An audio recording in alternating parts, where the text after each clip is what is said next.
First of all, I want to thank you for this invitation, and I want to say that I'm extremely jealous that you have so many places with debates about architecture, and probably that's why Prague is so beautiful city, because you are used to talking about architecture, not like us in Warsaw. I was asked to show or to tell you something about our relation now, our relation with post-war architecture, because probably like here or like every country after next to the Iron Curtain, this relation is complicated and it makes a lot of problems and a lot of scandals and controversies. And it is, of course, in Poland like this. Our relation with post-war architecture is full of paradoxes. And I will try to show you this. I will try to show you a few examples. Maybe you will know them, but I think they will show how complicated it is. And then I want to show you something that I think, I'm not sure, maybe later there will be an opportunity to talk about it, because I think the few projects I want to show you is our especially unique Polish. We invited it, and it is very, very bad idea what we are doing with this architecture. But first I want to show you the building that is, of course, well known, and the building that probably you know as good as we. This is Palace of Culture and Science, Culture and Science. We call it Pekin in Warsaw. This is the only building designed by Russian architect. It was designed in the early 50s, so in this darkest times of Stalinism, in socialist realism. And this is, as I said, the only one design that was brought from Russia to Warsaw. It is not designed by Polish architects. There were Polish architects cooperating there, but the whole idea was Lev Rudniew, so the architects of Lomonosov University in Moscow. So this building we could see as a greatest and the worst monument of the Stalinism era. We hate. So this is a symbol of this dark times that we hate. We want to forget, and we should destroy it because it is very high building. It is very well seen in a skyline of Warsaw. I will show this in a minute. There were, of course, during the communism time, it was impossible to destroy it, but in 90s, after the political transformation, there were ideas to destroy it, especially if it was idea of the politicians, of course. Some old people wanted to destroy it as well, because the people who remembered the Stalinism. But what is especially interesting, most of the people who live in Warsaw didn't understand it. Why we want to destroy this building?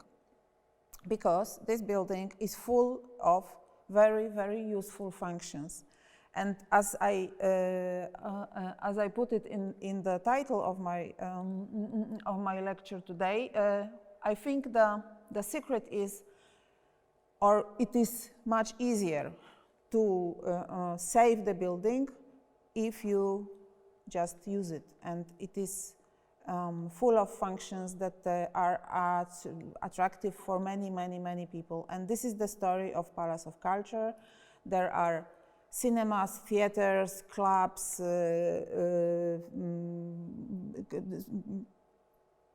there are book trades, fair trade, and many institutions have its offices there. So this building is full of life 24 hours a day. There are parties and cultural events and many another things. So most of the people who are using this building in everyday life, they don't understand why somebody wanted to destroy it. Even though we still remember that is a gift from the Stalin to Warsaw. And even though it is still so well seen in the skyline, if our Manhattan-like skyline in Warsaw, you can still see it, and it is recognizable between these skyscrapers made of glass.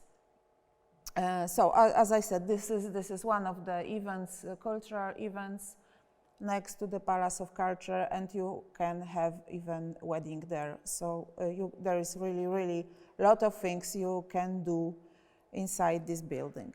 And another example, very similar, is this building. This is a headquarters of Communist Party in Warsaw.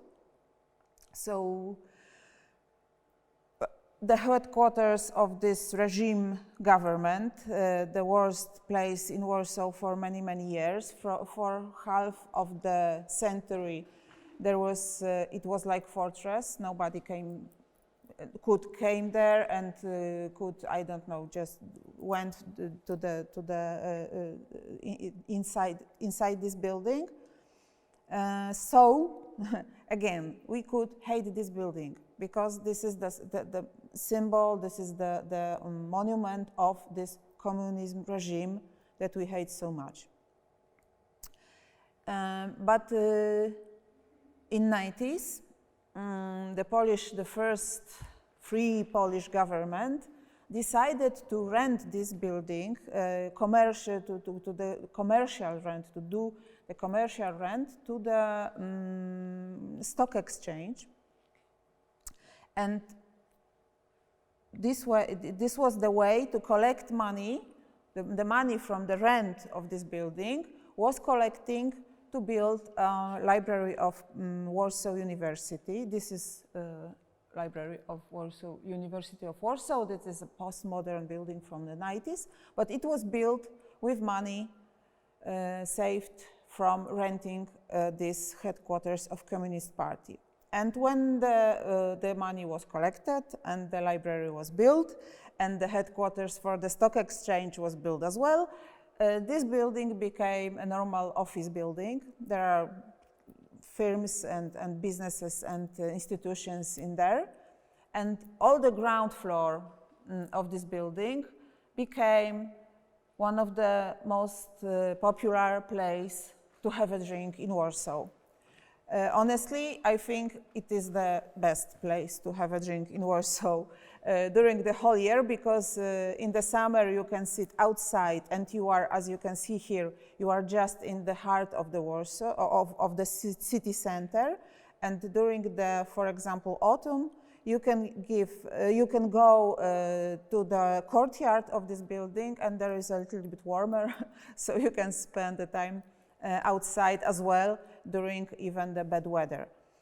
So if you will go there and you will ask these people who are sitting there and having good time, when you will ask somebody of them, why you are here, this is communist building, why you not hating this, because this is the symbol of this regime government from the past, probably they will look at you like you are crazy and they didn't know what you are talking about, because this is just a great place to spend time with friends in the evening.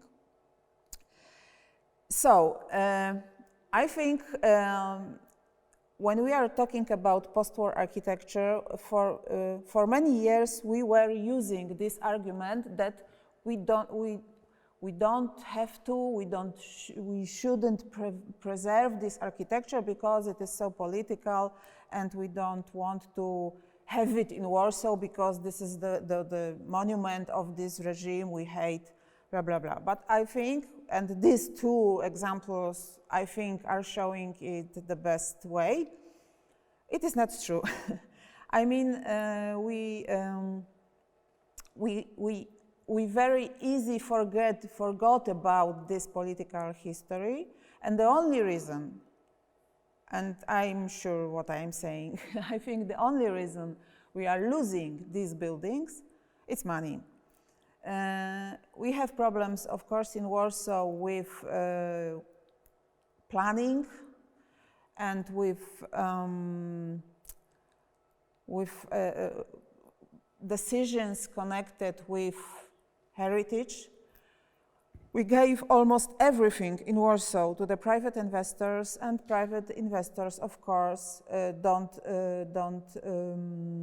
how you can say, they don't think about value of the architecture, and they just want to earn money. So this is, I think, one of the most famous examples of behavior like this. This is department store, Super Sam in Warsaw. It was built in 60s. It had a very, very unique roof construction, and it was very, very famous building. First, because of its construction, very, very modern, and of course, as a very big store, very popular just in Warsaw, very useful for people in Warsaw. In 2006, it was demolished. The investor said that it was in very bad shape. It was not true, but it didn't help, and we demolished this building, and now in the place of this building we have something like this white skyscraper, which is ugly, and but it brings to the investor a lot of money. So that was the reason that Super Sam had to disappear and give away to this building. This is the difference between the area of the buildings. Yeah, this one was small, but this one is huge. And another story, which has, let's say, we hope it has a happy ending, is Hotel Cracovia in Kraków. It was built in 60s. Next to the National Museum of Kraków, in a very city center of this historical, very popular touristic place in Poland. And Hotel Cracovia was, as I said, built in 60s, and in 60s and 70s it was very, very modern, very popular, very, I can say, exclusive place to stay in Kraków. But of course, as the years go by, these hotels became too old, not so functional, not so comfortable for tourists. So in 2011 it was closed, and it was sold to the private investor, of course, and this private investor wanted to demolish this building. It is a very big building, as you can see. This hotel is also connected with a cinema. This is the cinema. It is one complex. The hotel is in the front, and in the back there is a cinema. The cinema is still operating. But the investor wanted to destroy all of this and build in this place first the shopping mall. And another idea was to build there a huge office building. But there was a group of activists. They invited to this protest a lot of people from Kraków. So there was huge protests connected with.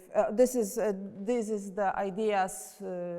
What to build in a place of Hotel Cracovia. There's some, looks like nothing architecture. And there was a huge protests connected with this idea of this demolishing this hotel. This is greed of the city, the text here. And the protest was so huge. I like to think that that was the reason. So the protest was useful. That Ministry of Culture decided to buy this building from the investor for a lot of money, about 7.5 million euro. So it was bought by Ministry of Culture, and Ministry of Culture gave this building to the National Museum. So now, a hotel, this is the part of the protests once again, and now this hotel is a part of National Museum. It is empty now because adapting old, actually, well, we have to say it is old. The old building, adapting the old building to the needs of galleries is very difficult, and it's extremely expensive, so nobody have money for this. But National Museum is planning to make here an architecture and design exhibition, but we don't know when it will happen because, as I said, they need tons of money for this and they don't have it. But the building now, the building is listed, is protected, and it's empty. But it is, it's still existing. It wasn't demolished. But what we have, I think the main, so first of all, as I said, this is my idea about this, that it is not connected with politics, it is connected with money. And even if we have protests, even if we sign protest lists or anything, it is possible to save those buildings. For most of the situation, those protests are useless. And I don't know, maybe that's the reason that our unique Polish idea was born. I mean, this is the idea to demolish the building and build it once again in the same shape, but more beautiful one, or cleaner one, actually, because I think there are a lot of problems, a lot of bad opinions about this architecture is because it is dirty and looks bad, because it wasn't renovated for decades, so it just needs renovation. But the renovation is complicated, is expensive, or many of the private investors don't have time and don't have idea to renovate those buildings. So we are destroying it and building it again. And I think this is the biggest problem with this idea, because we don't treat this architecture as a monument, because it's hard to imagine that we are having, for example, building from the 19th century or 18th century Iran. We are destroying it and building once again, but the nicer one. It is impossible because we really think that the authentic of this building is a value. But we don't think original materials in these buildings is not a value.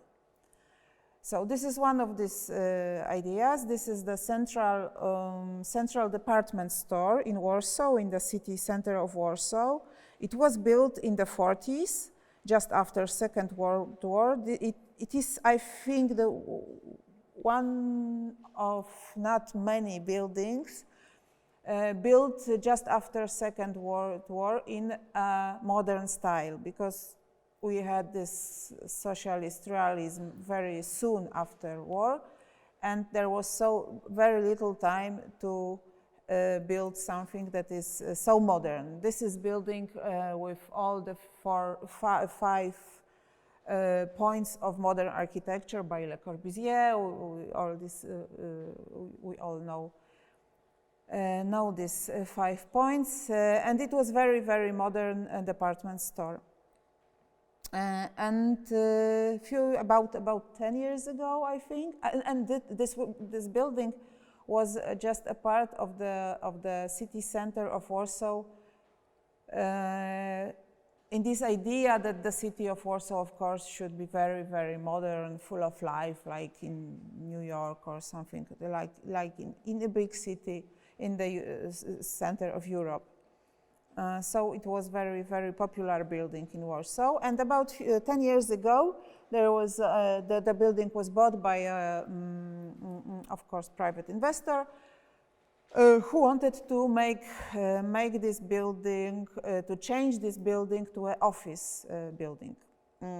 And he started to demolishing it. And even though there were protests, the building left in this condition because only the construction of this building was protected. So the construction left, but nothing else. And now this building looks like this.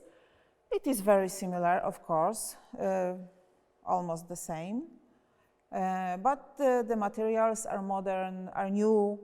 Everything is new here, and what is inside is just office building, not the department store.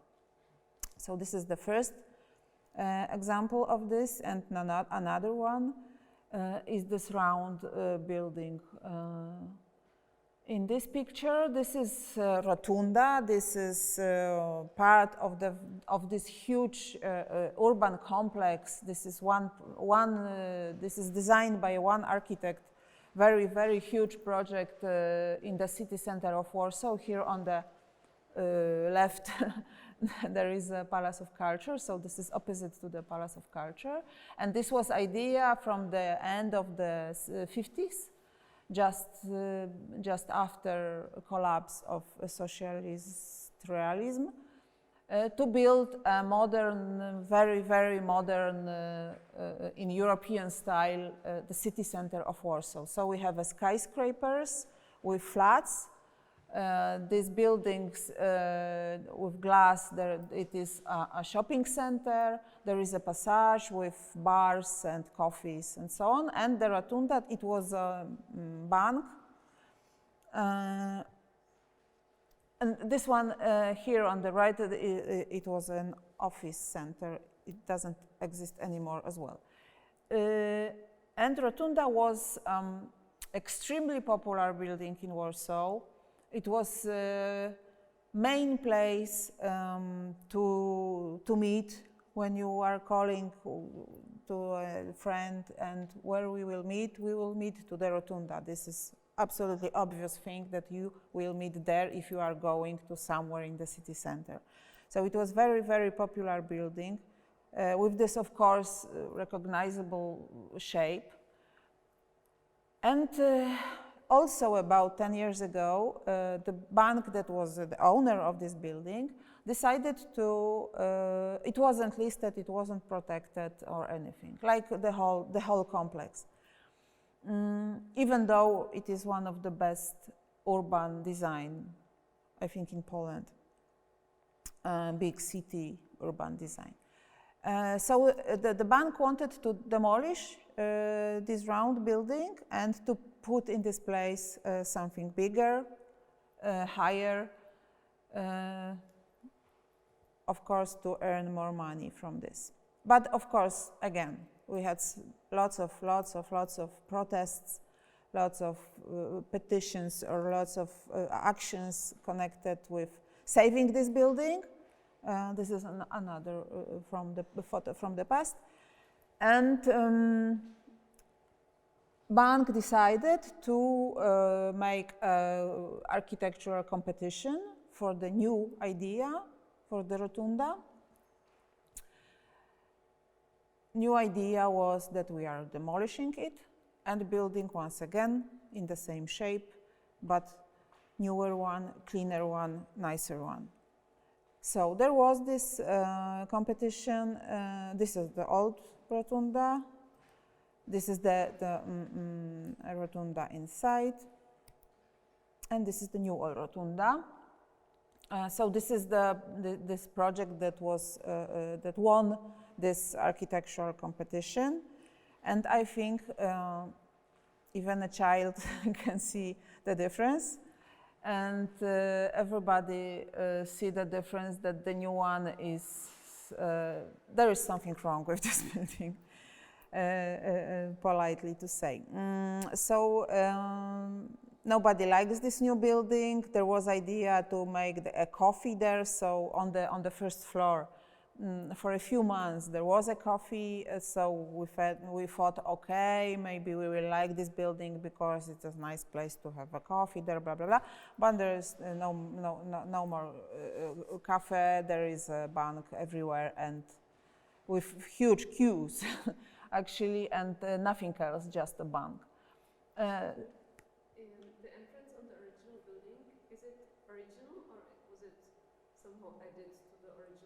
I think this is the back. This is the back entrance. The main entrance was on the other side. So it can be original, but the main entrance was without these gray boxes. And this is the bank inside today. Another example, because it's not always so easy to say, okay, this was wrong, we hate it, it shouldn't be like this. Because in this case, I think we can say it. But there are more examples that are not so easy to value. This is the bus station in Kielce. Kielce is the city on the south of Poland, south from Warsaw, let's say. It is not very interesting city with many monuments. So this bus station was very popular between people. I think people of Kielce liked this building because it is a little bit crazy. It is like, you know, the spaceship or something like this. It is from the 80s. It was built in the 80s. And it was very, very good project as a bus station, because this round part, there was places for buses. So there was many entrances, and every entrance took a passenger exactly to the bus who was standing under this roof outside. But of course, it was 80s, so it wasn't time. It was a crisis time. There was no money for good quality materials. So this building, since many years, was not in a very good shape, as you can even see here. This is also this is from the closest view, and the city government sold this building to the private investor. The private investor wanted to demolish this building and to build there a shopping mall, as the shopping malls are the most important buildings in Poland, in the whole Poland. Everywhere people want a shopping centers. Once again, there were protests. People asked a city government not to do it, that we have to save this building because it's a symbol of Kielce. We don't want this to be destroyed because we like this building. This is something that people know about Kielce. There is no any other city in Poland that has its own spaceship, so we have to save it. And once again, the city government buy this back from the investor and decided to save the building or the shape of the building, and of course, first of all, to save the function of the building. I mean, they decided not to make there any shops or something like this, but they decided that the bus station will stay in this place. And what is extremely interesting, they listed this building, it became protected, and in the same year they made a competition, architectural competition, to demolish this building and build it once again in the same shape, but the nicer one. So how crazy it is that we are deciding to demolish listed building. And it happened, of course. This is the interior of this building originally. And this is on the right hand. You can see the new one, bus station. Because the competition won a group of architects, they designed the new bus station with the same shape, but with the new materials. And it is hard to accept for somebody who knew the older version. But the problem is that for the passengers, for the people who are using this building in everyday life, it is much better because it is new, it is clean, it is warm, it has all the things you need on the bus station with toilets, I don't know, cafes or places to buy tickets and so on. So the people who are using this building as passengers, they like this new version. But I think the new version is awful because it looks like a catalog of the shop with building materials. There is everything you can buy in a big places where you can buy buildings materials. There is too much of them. That is, I think it's over-designed. It is much too, I don't know, pretty. Maybe the architects think so. And the first one project was much more coherent. Maybe not so I don't know, colorful and materialful, but I think much more better as a architecture.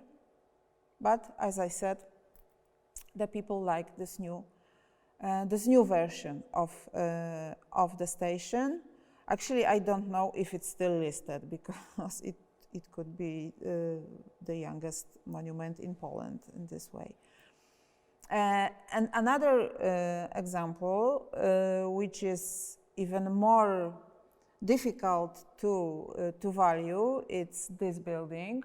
This is a furniture store, a big store with chairs and things like this. It was built in 60s in the center of Warsaw, and for the many years it was the most popular place you can go to buy furniture, with huge queues standing there for days and nights to buy furniture. And which I have. In 1916, it was demolished, but before that, of course, since IKEA came to Poland, nobody was buying furniture here, so this was useless as a furniture store, and there was for a few years, the building was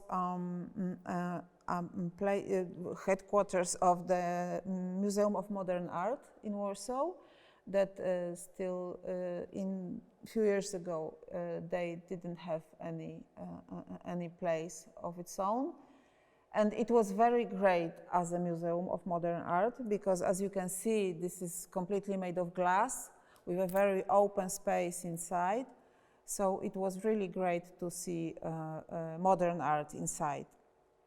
But it was sold to a private investor. Private investor wanted to build a skyscraper in this place. There is no skyscraper in this place till today. This is the empty lot still.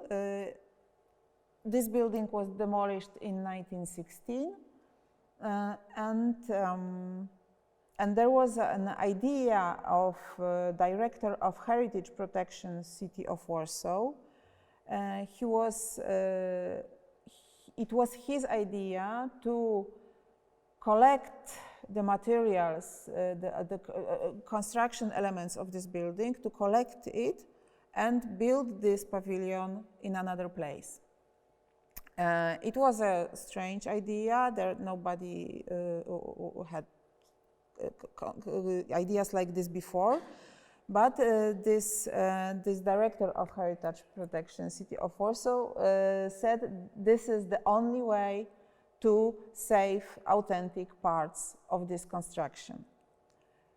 So the Emilia was not demolished, but it was destroyed, but with an idea to collect few.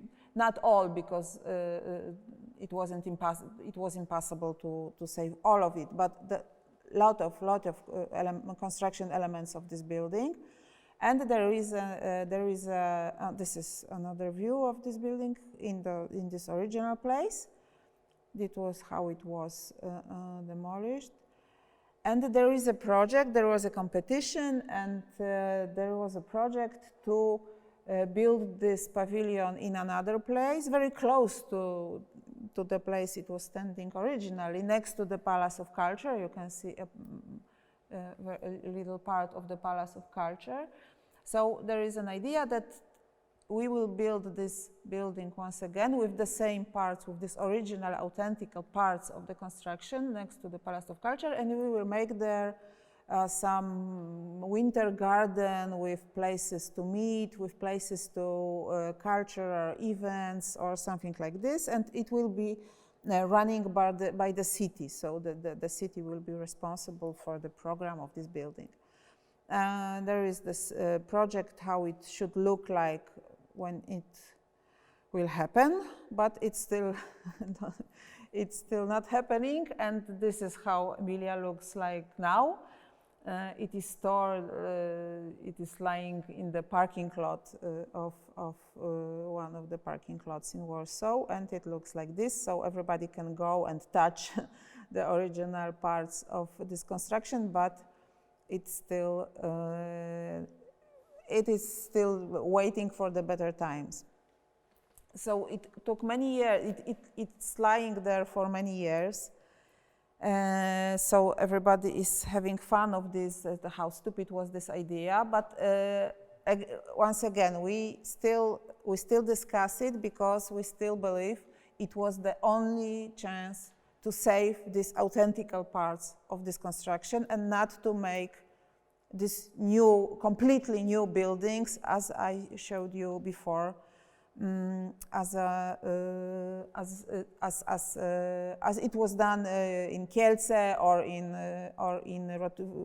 Rotunda and all of these examples I showed you. So we are having these original parts, and we are waiting what will happen next. Probably nothing, because it will cost a lot of money, of course, and we don't know what is happening with these elements. Probably they are not in the good shape now after spending so many years on the parking lot.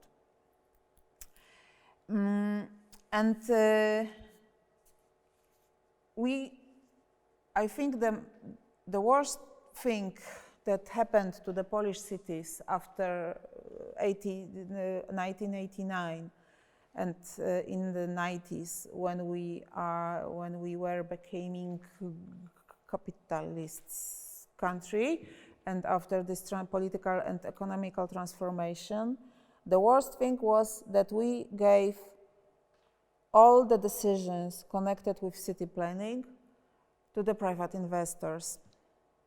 And now we are having so many problems with this.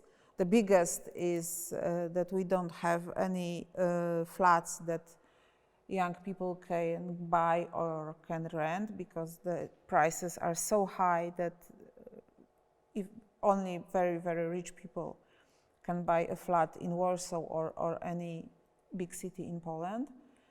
And another thing connected with this is that private investors are deciding about our architectural heritage. And as I said, it wasn't connected with politics earlier, with this architecture from the second half of the 20th century, of this communist era. And the same we have now, because this is the new problem, this is the new discussion in Poland. I mean our heritage with architecture from the 90s. And it is treated exactly the same, like we treated this architecture from the communist era. So this is the proof that we don't really care about politics, we only care about money.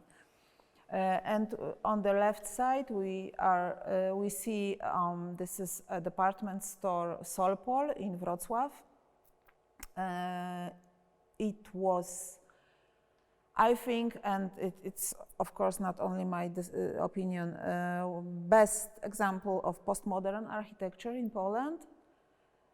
Very intellectual and very well designed in a connection with the buildings, the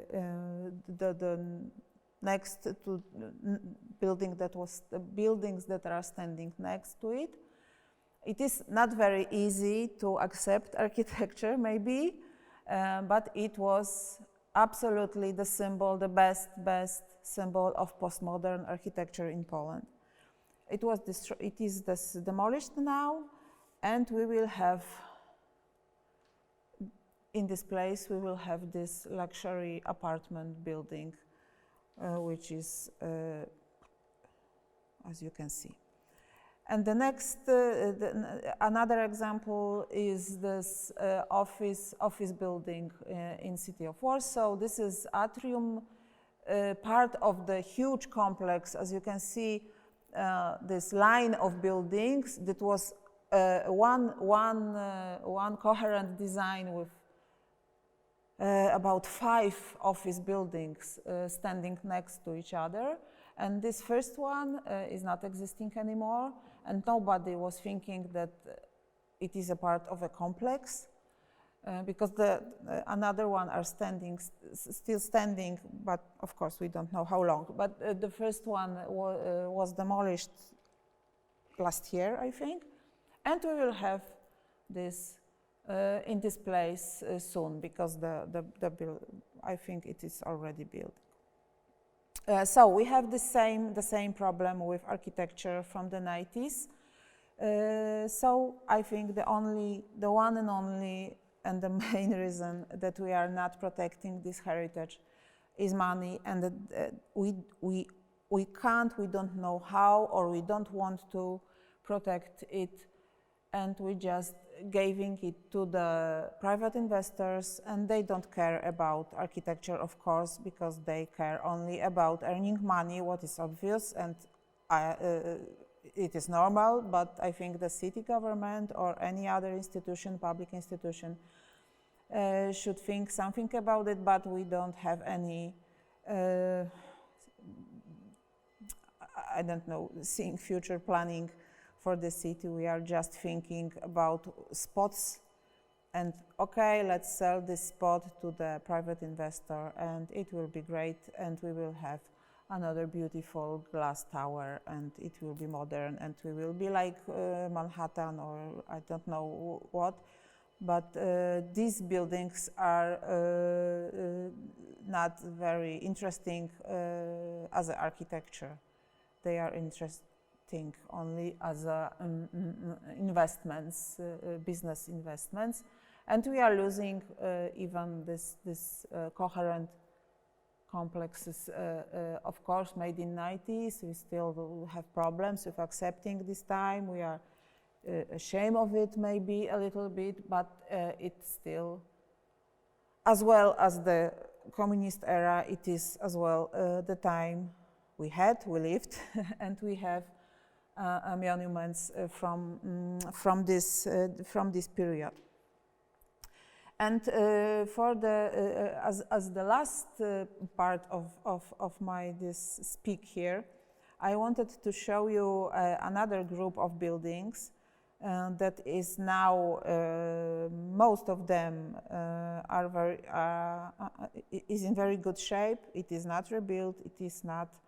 It wasn't it was without any modernization, not rebuilt. It is in good condition. And we have lots of them, about 3,000 or more even. And of course, these are churches. Maybe something that you you don't understand here in this secular country. We have over 3,000 churches built in communist era, which is strange. It can be understood as strange. There was the conflict between government and the church, of course, was a very big during the communist era, but in the same time, it was a part of the I don't know how to say it. It was a part of the let's say war between government and the church institution, but it has two sides. One side was that government officially hated church, and the communist government didn't want to have a Catholic religion in the country. But in the same time, most of the people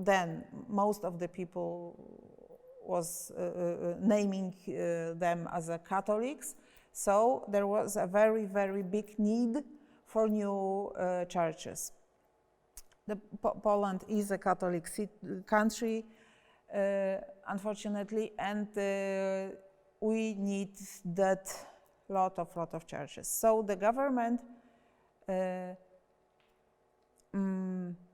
tried to was giving a building permission, because the building permission was of course needed to start building a new church. So the government gave the building permission in the moments when the people started to protest, to make riots or strikes or something like this. So as we had during the communist era, we had quite a lot of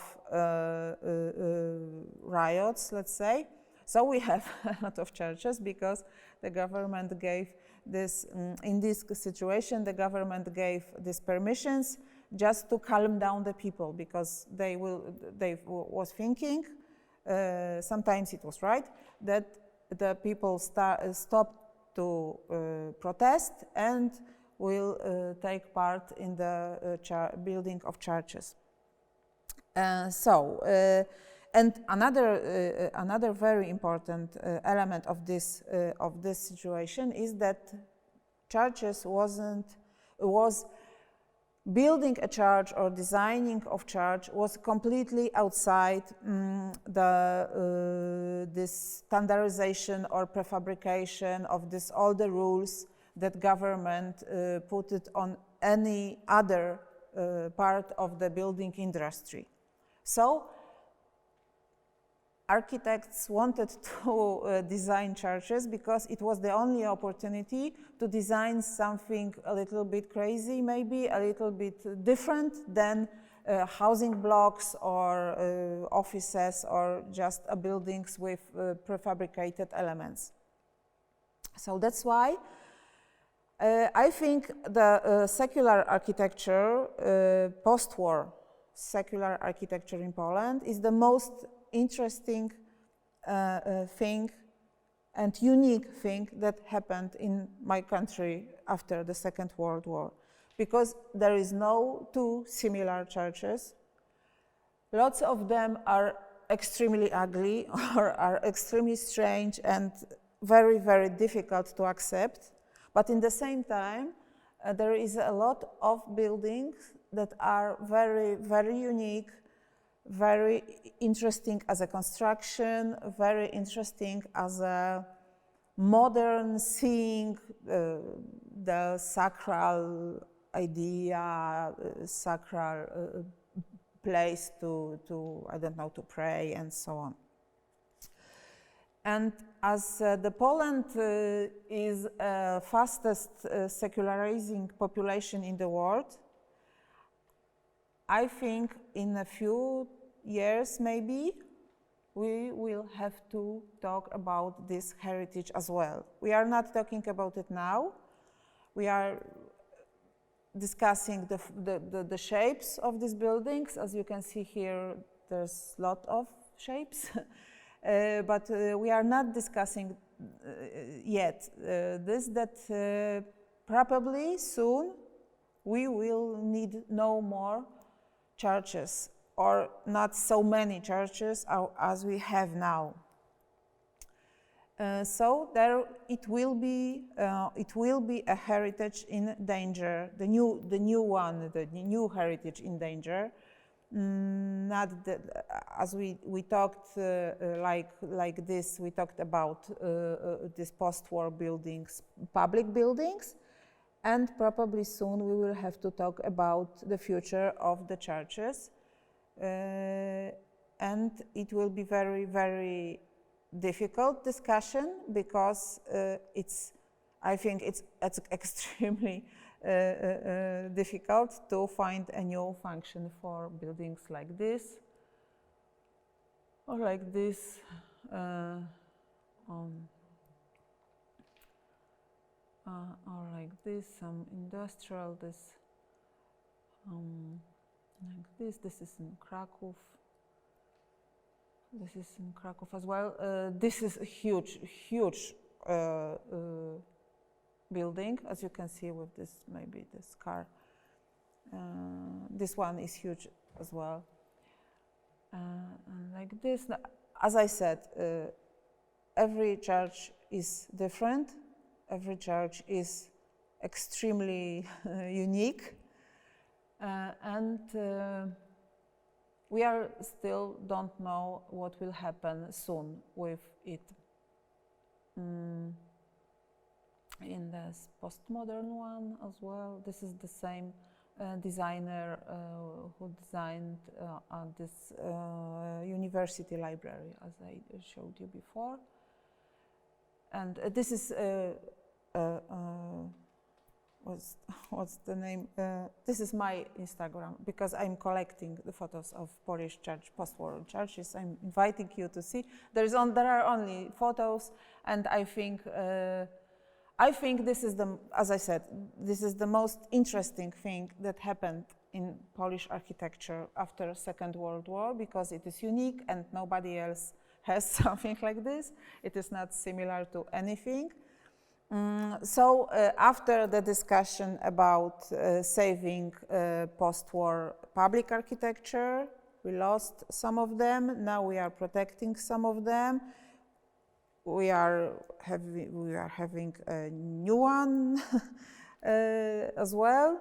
And after the discussion about architecture of the 90s, which is in danger now, in very huge danger, probably this will be the next one if this process of secularization will go on and everything looks like this. So we will have still subjects to discuss. And this is everything I prepared, but maybe if you have some questions or comments or... I have a question. I really like that you openly said that those new buildings are ugly, because it's not really something that, I don't know, among, for example, architects would be maybe possible to say, because they work with this language, with this, let's say, language which is like global and not really significant, not really specific for a certain place.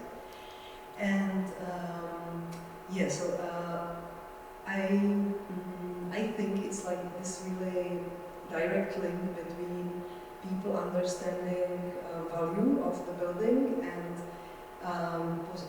ability to read the language of architecture. And my question is, if you think this is only possible to get when you study art history as we all did, or street did, and or if it's, I don't know, possible to explain maybe to people in some way, easy way, like to transfer this care for those buildings. This is question, but I also wanted to tell you about a book which is written by Jana Pavlova, a young historian of architecture, and she wrote about banks from 1990s in Czechoslovakia or Czech Republic.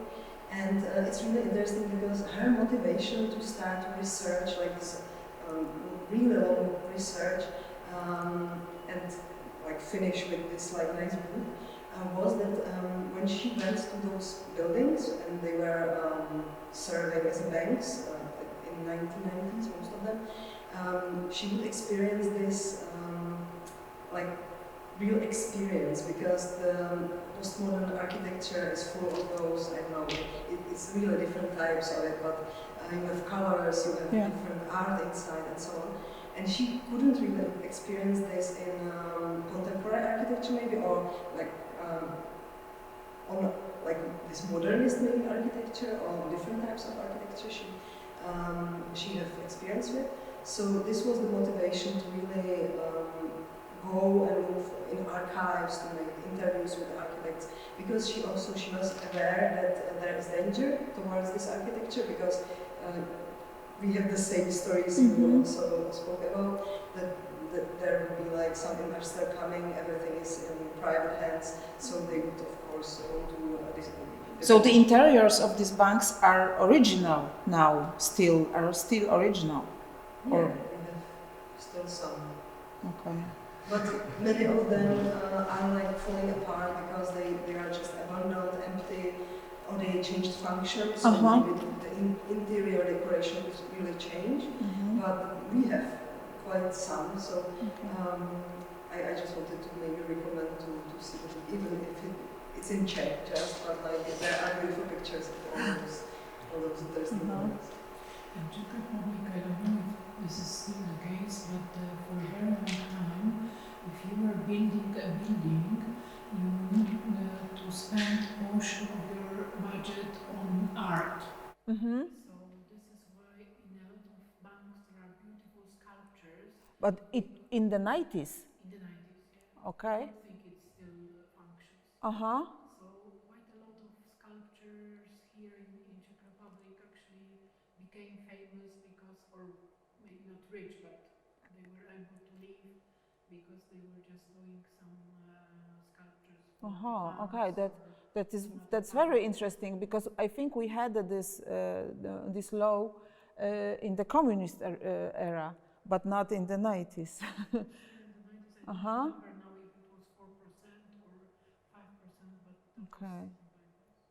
I think the most difficult is to understand, as that's what I said, that if we have a building from 18th century, that is obvious, that is the authentic materials are the value of the buildings. And with this architecture, with architecture from the second half of the 20th century, I think there's a little people who thinks that this authentic part is also a part of the value of this heritage. And I don't know how to explain it. It's very difficult to explain it. And I'm not an architect, I am art historian. And there is a conflict, let's say. I think it's getting bigger and bigger now between architecture historian and architects, because my group is expecting some ethics from the architects, And the architects are saying that, oh, come on, we have to design it. If I don't design it, somebody will. So we don't have to, when we are talking about this rotunda was, a lot of us were trying to protect it as an original building because it was, we thought that it's important that it should stay in an original form with all the original materials. Just to, it should be renovated, cleaned, that's all. And we were talking with architects who are taking part in the competition. Why are you doing this? And that was the answer. There are two answers actually. Or one is, if I don't do it, somebody will do it. Or another, come on, I have people I have to pay. I have workers, you know, I have a business. I have to earn money, I don't care. If I don't do it, I will not have money to pay to my employers. So this kind of discussion is extremely difficult because I think probably I'm not fair enough for the architects. I'm not one of them. But sometimes I think this group should have some ethics as well. And I would like to have them to taking part in the discussion of the architecture in Poland. And they are not doing this at all now in Poland because all of them are working for the private investors and they know that if they will take part in this public discussion, the public investor will say, oh, come on, you are this problem one, we don't want to work with you because you have your own ideas. So this is very, very difficult now to talk about it. And I think the most important group who is taking part in this discussion are ordinary people. I mean, the bigger group of the people who really want to save these buildings are the people who are living in the cities and who know these buildings, remember these buildings, using these buildings.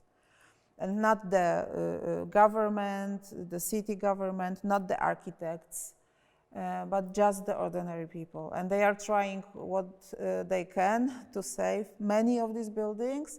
Sometimes it has happy end and sometimes not, but the ordinary people are the first group that understood the value of these buildings, but they don't have a power to save it. You actually answered my question about the situation with the architects, whether there is any discussion or polemics about participating in these competitions. So I would take this as an answer, but still you mentioned some competitions which happened but were never realized. So I think there is even like you could consider it as some kind of campaign or either for a private developer or politicians that they have this vision that they will do something, and that's why they, for example, need to demolish this post-war architecture because, I don't know, they want to build something bigger and earn more money from the new architecture. So, I mean, does these not realized competitions shift the discussion that the architects would then realize, oh, I actually participated in something that was only a campaign or only some PR stuff? I haven't seen anything like this. I know that in Warsaw there was a museum for modern art. There was a competition won by this Swiss architect. I don't remember his name. Christian Keretz. The reason why it was not realized was not at all. It was not about architecture. That was about the land was like part of it was privately owned. There were some owners, like pre-war, some Jewish also owners that had some little ownership claim to the land. So this was not clear, and at the very end, the city of Warsaw was unable to gather enough money to start this project. So I think they just, because they were obliged in the competition to start within some time frame, that was not, so I don't think, because now you can use any architect whatsoever, like here in Czech Republic. We are in Europe, so you don't really have to care for Poland, for Warsaw, or for the precise building. You can come from France or from somewhere else. So I don't think that actually the fact that Polish architects would say, okay, we are not participating because if we don't participate, we will save the building. I think it's probably too late for this. Yeah, probably it could be like this, even which is, it will never happen, but if all the Polish architects would say, no, we are not taking part in this, yeah, you can always hire an architect from another country. But with this building, you said the Museum of Modern Art, it was a little bit about architecture as well. It was very complicated and very, it took many years it was a long conflict because the architecture wasn't liked as well. Christian Keres is a very typical Swiss architect who is a minimalist, and he put it very straight concrete box next to the Palace of Culture. So it was in 2006. So it was completely different times. So everybody was, whoa, we don't want this concrete box. It looks like a shopping mall. We don't want it. We wanted some icon. We wanted Guggenheim from Bilbao or something like that. There was this kind of discussion in this 2006. And then the conflict with this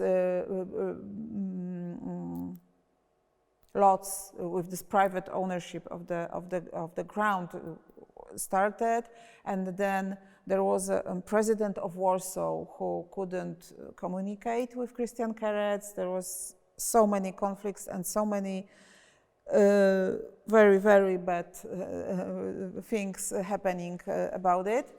And then it wasn't a competition, it was some other procedure to find another architect. And they found an American architect who designed the new version of this museum, actually quite similar to this that Keres did, but the white one, not the gray one. And it is built now. It will be open next year or 25, and it is. But from the outside, it is standing, and it is hated in Warsaw. Most of the people hate this building because it is a white box without windows and anything. So, and it is standing next to the Palace of Culture. And it looks strange there because there are no other buildings in the area, so everybody in Warsaw hate this building. So we are still in this discussion, and it is very complicated situation with this building. But it is new, of course, not the post-war architecture. By the way, if you're interested, there is one house from Christian Keres in Prague. Oh, really? Hmm? The one from Prague. Private house? Yeah, it's a family house or a villa for one politician. I don't know where it is actually, and it's not worth it, but I mean, it's kind of funny, so maybe it's worth it, but I haven't seen it. Funny? It looks a bit like tubes from toilet paper standing next to each other. Oh. And what year it was built? It was finished last year or this? Oh, so it is quite new. Yeah. Okay. Okay. Because I've seen a few buildings of Christian Carets in Switzerland, and they are great. And but this one I didn't know about it, so I have to see it. Yeah. But can you see it from the street if you are going to see to the place, and you will see it from the street? Yeah, it's totally ugly. You will love it. I never saw it. Ja nie wiem, gdzie to jest, ale zaraz wygooglam. Okej. Nie no, czaderski. Tubes from the toilet paper. I wanted to say, concerning your presentation, that I was surprised how creative you are, like Polish people with the heritage or with the postwar architecture, that you have something which is kind of a monument or something with value. And I mean, you do a competition to basically design a copy. Mm-hmm. Like, why don't you, and I think this is not a question you should answer, but like, I'm just thinking loud, why won't you just design and build contemporary architecture? Like, why there is a competition, like competing for designing the best copy of something which is good enough? Mm-hmm. I I don't know the didn't answer. expect that, and it's really. I don't know why is it so.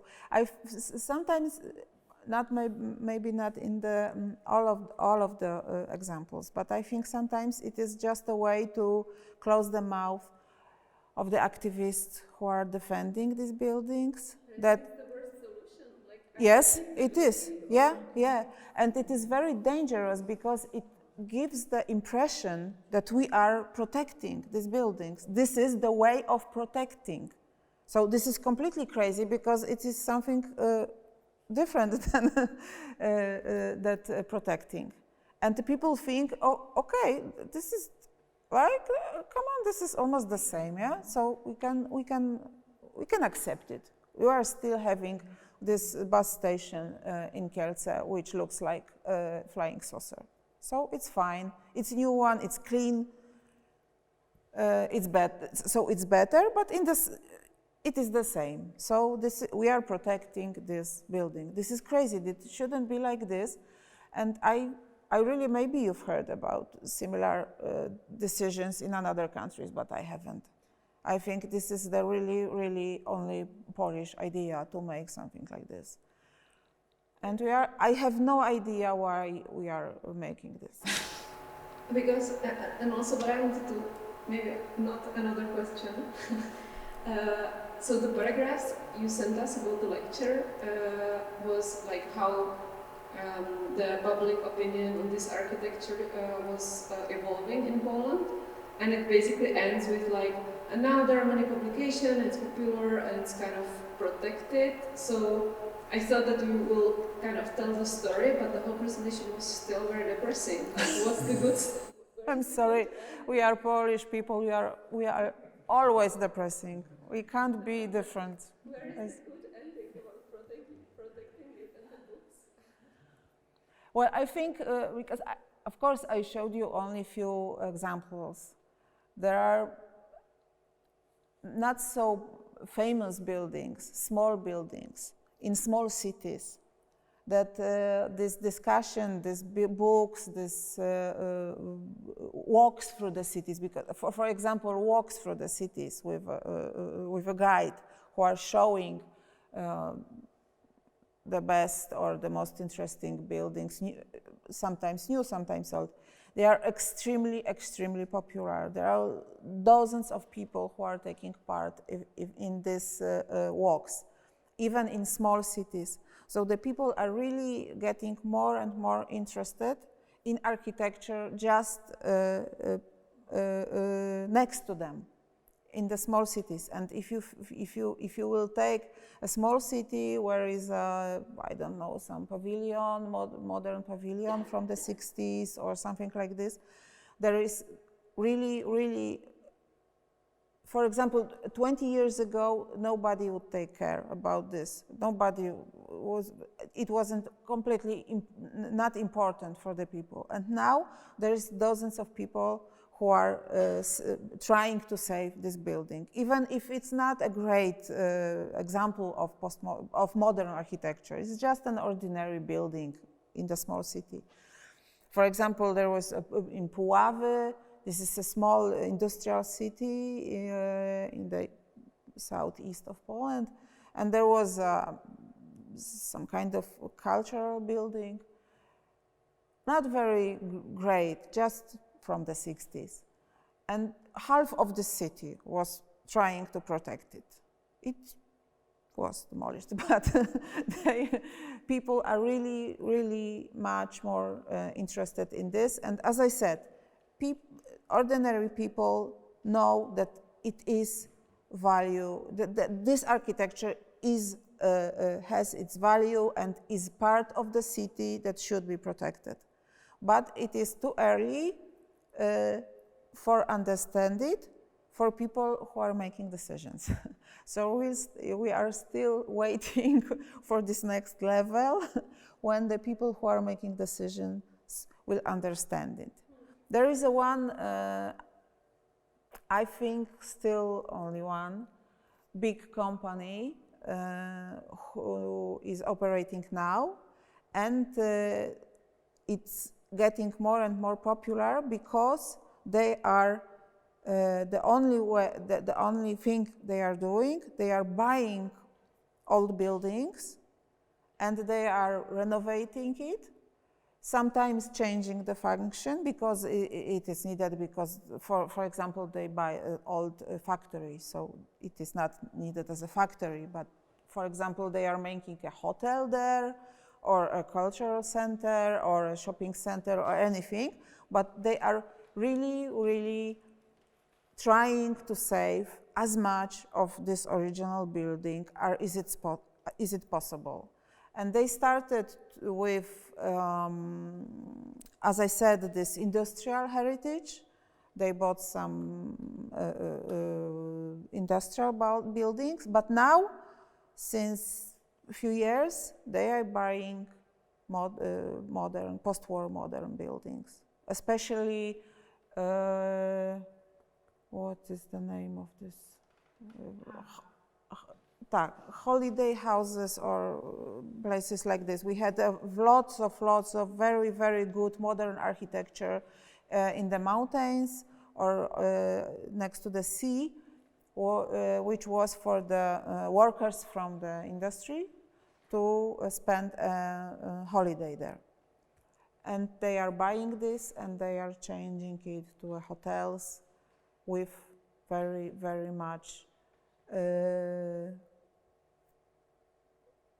understanding of the value of the authentic form. So they are not destroying it and building it once again. So, but there is this this is one company, but we are talking about it a lot, I think, and I hope maybe it is this next level. We are showing that it can be a business as well. You can earn money this way as well. You don't have to demolish it, but by renovation, it can be a business project as well. And I have one last note or question. When you show these churches, I assume you know Kubasnopek? Mm-hmm. That's it. Well, I know he did this project, what was it called? Architectura Sarmieva. Mm-hmm. Architecture 70, yeah.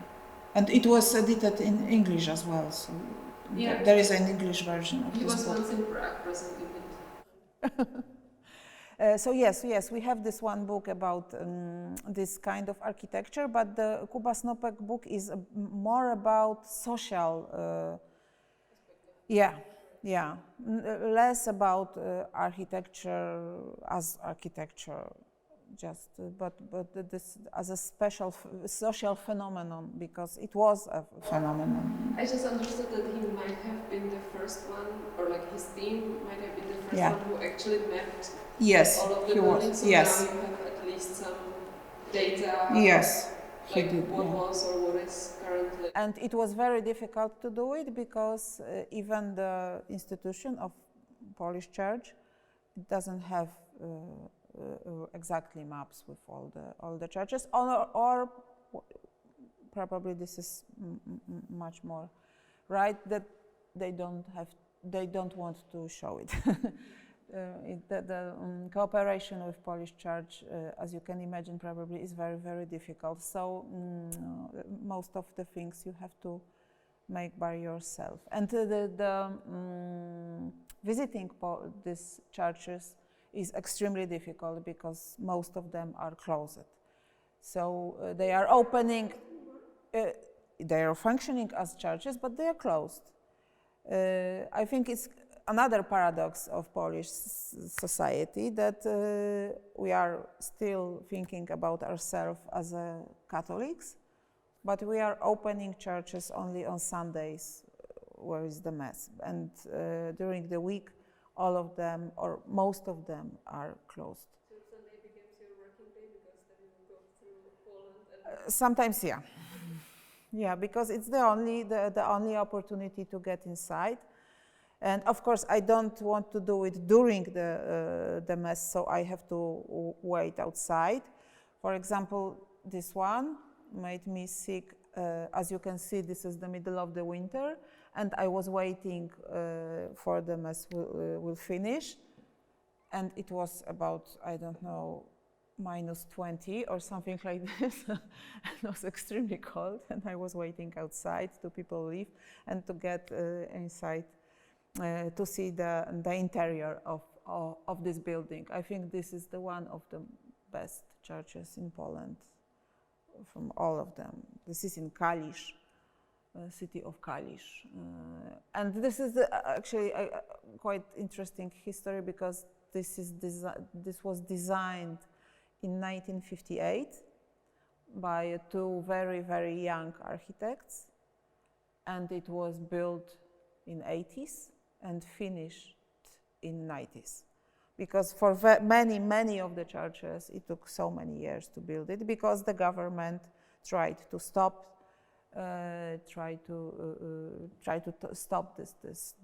this build. So it took 40 years to build this building, and I think it was worth it. Thank you. Thank you for the invitation.